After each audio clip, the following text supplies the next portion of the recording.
So, ayan. Pagdating sa beer, dito sa kanila, sa Europe, ito yung pinakamura na brand.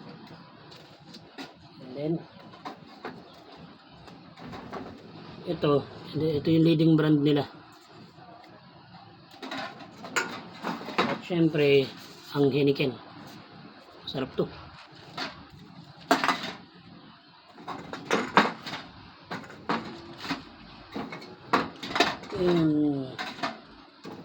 Medyo marami na rin pa guys.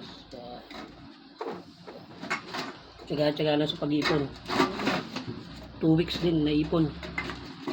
Pag may nakita ang pakalat-kalat ng mga ganyang klase ng lata o yung mga ganito,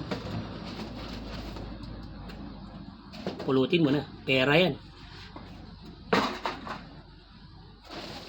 So, yan yan. Aba. 50 lipa.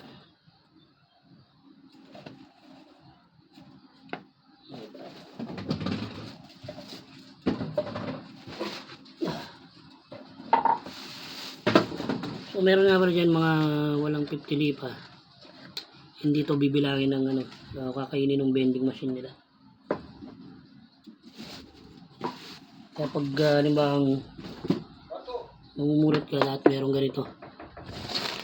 Check mo lagi na merong 50 LP. Okay guys. See you next video.